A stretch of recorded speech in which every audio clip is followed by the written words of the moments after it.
Hello and welcome to our review for the Roto Grip RST X-3, which releases on August 19th, 2022. James and I will of course be the two testers for this one, and I'm up first. We're on the house shot at Royal Crest Lanes in Lawrence, Kansas. It's similar to Cagle's Easy Street as I pop the graph up here. Typical league pattern, lots of oil in the middle, fairly dry on the outside, but here at Royal it's medium difficulty for a house shot. It's not as easy or forgiving as some places, but it's not difficult by any means.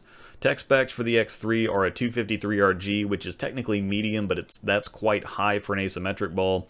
053 differential and an 016 intermediate differential, which basically rates the strength of the asymmetry. That's a fairly medium number. These are also 15-pound numbers, by the way. James and I both throw 15.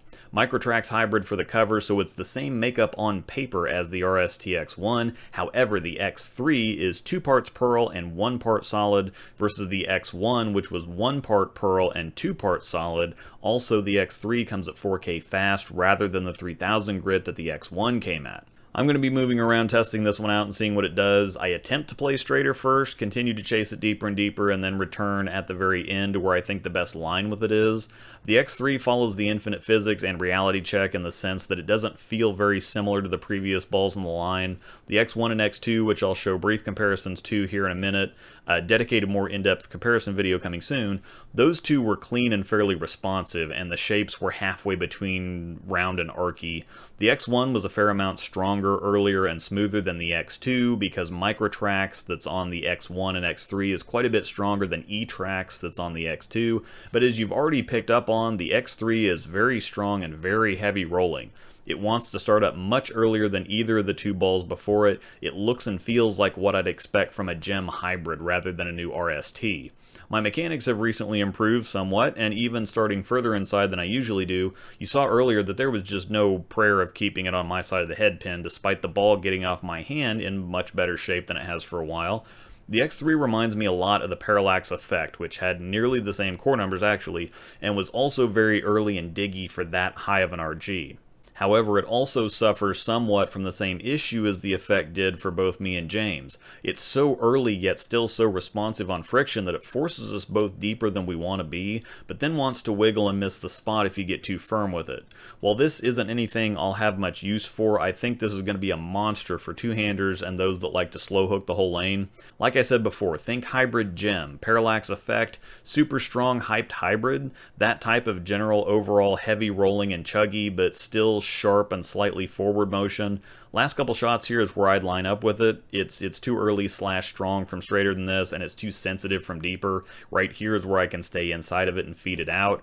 I still have to keep it in the oil as long as possible. If I get it out too far, too early, it's gone, but this is where it looked the best. Looking at the still in production X2 for the first comparison, the difference is staggering but expected. Not quite to this degree, but with the X2 having the much cleaner and weaker E-Trax pearl cover on it, they weren't going to be fighting for the same spot in the bag anyway. I did reset the surface of the X2 to 4K fast. This one originally came polished, just for clarification, and they both of course share the same layout. From straighter, it's too much ball as well, more due to the friction response than the actual amount of hook. It gets down the lane quite a bit easier than the X3, but it just picks up too hard. Chasing it inside, it looks best around third arrow, and I run out of room much faster when I get deeper than I did with the X3. The X3 would get back from wherever I wanted it to. The X2, once we get into the heavier volume inside, just doesn't have the teeth. It needs more friction to move, and there's just not enough in here for it. It's still quick if I get it out, but it's just late and flat unless I really slow roll it. Returning to where I finished with the X3 or to its optimal line, this is where we see the strength difference and overall difference illustrated the best. The X2 is a handful of feet longer and lazy from here, so after giving it a few shots, I ended up moving 3 boards back left and found the spot. Adding the X3 back in for reference, you can see just how much earlier and stronger it is versus the X2. The overall ball rolls are quite different. Looking at the X1 now, which is virtually the same ball as the X3 on paper, it's a shocking difference. I also reset this surface to 4K fast, so it's definitely longer and quicker than it originally was out of the box, but the X1 much more closely resembles a stronger X2 than it does an X3. Vastly different reactions in my opinion. The X1 is quite a bit easier down the lane, rounder shaping, punchier. It doesn't have that same heavy roll. It doesn't want to slow down near as fast as the X3, and it actually resembles the infinite physics quite a bit now that I'm thinking about it. The layout is my old ASIM layout, which I explained in my Infinite review isn't much different from my current one. It's just a slight adjustment for a bit more blend. You can see here when I get deep with the X1 how it kind of hook stops on these couple 710s. Being pin up will make a ball more dynamic, but it can also make it jerk and quit like this. So my new layout that's on the X2 and X3 just tunes the shape a little. I think the X3 is actually stronger than the X1, and this goes to show you can't always trust the numbers because, again, the only difference on paper is the X3 is 2 parts pearl and 1 part solid versus the X1 being 2 parts solid and 1 part pearl. So theoretically, the X3 should be a smidge longer and sharper, and that's absolutely not the case. As we finish looking at the X1 and I move back left, the optimal line for the X1 is right on top of the X3, but it does what it does in a lot different way. I'll have a dedicated comparison to dive a little deeper coming soon. Alright, we're moving on from the lefty ginger boomer to the big gun, and this turned out to be a wild ride. It can't be understated how much overall ball reaction the X3 creates. It's strong and it's early, but it wants to fly on friction too, so for the first several shots, James had to forget executing a normal shot and just tried to find an angle he could get it down the lane from. The amount of almost everything that this ball creates for him was almost comical. I know he's only been in a few videos so far, but in the transition video, no problem with any of those balls up to and including the Infinite, which is one of the strongest balls in the catalog and looks great for him. Also saw him in the reality check review, and on paper the check is stronger than the X3. Comparison there coming soon as well, but it was a breeze to shoot for, and the X3 just wants to peel the lane up off the ground. Ball reaction doesn't come any bolder than this, and I think if you're looking for something to go coast to coast with in style, this is it. Ultimately, I think James' speed is a little too high to get the best use out of the X3. More surface would blend it out, but I think you can tell more surface on a ball that's already going this nuts for him would cause more problems than it would solve. Now, we are also going to test the X3 out on a sport pattern in an upcoming video, and that will likely require some surface, but with the extra volume, it should be fine. Once he gets deep and is able to roll up more, that's where it looks the best. So like I said earlier, two-handers and those who like to slow hook the lane will love it. Conversely, for lower rev rates that have trouble getting both hook and shape out of a ball, if you can't get it out of this one, then you need practice, coaching, or Chuck Norris. While we watch the rest of the ball reaction, if you like our jerseys, code Rosdahl10 gets you 10% off your order at checkout at CoolWick. That link is in the description to copy and paste.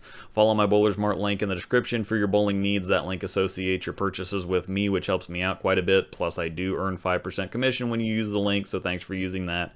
Check out SRGBBFS on Facebook for all things SPI, and of course, thanks to Turbo and especially Storm for their big support of the channel. Also, the new Super Thanks button on the line with the like and share buttons below the videos allows you to leave me a tip, other than that Greedo shot first. James is comparing the X3 to the Rubicon Uc2, and the difference is about as stark as it was with the X3 and the X2 for me. He tried moving back right, but he kind of tore the lane up as he tends to do, so he wasn't able to move far, but it does show you what they look like from the same line. The Uc2 has quietly been around for a while, and with its clean and responsive but round and continuous look, it's in play on a lot of conditions and a lot of situations. It rolls strongly enough that it can be used on the fresh on medium volume patterns. The roll helps it blend the lane and keep it more consistent than you'd expect out of something this boomy. It's much easier down the lane than the X3 and is obviously more at home on transition. The X3 is just plain too much ball for James on the house shot here. There's no reason for it. Again, I say this a lot, but there's a difference between making something work and something working well. Sure, he can stand next to the ball return and play the whole lane with the X3, but there's no reason for it when he's got other options, and we'll see what it looks like on the sport pattern in that video. The RST X-3 releases with the Hustle USA and Hype Solid on August 19th. Reviews for those are also coming soon, and 900 Global's Reality Check and Wolverine Dark Moss are available now. I've tried to avoid any more propaganda in my videos than is absolutely necessary, but liking the video and subscribing would be greatly appreciated, especially if you regularly view my stuff anyway. Big shout out and thanks to my Discord community and Patreon members. Thank you for watching, and may the strikes be with you.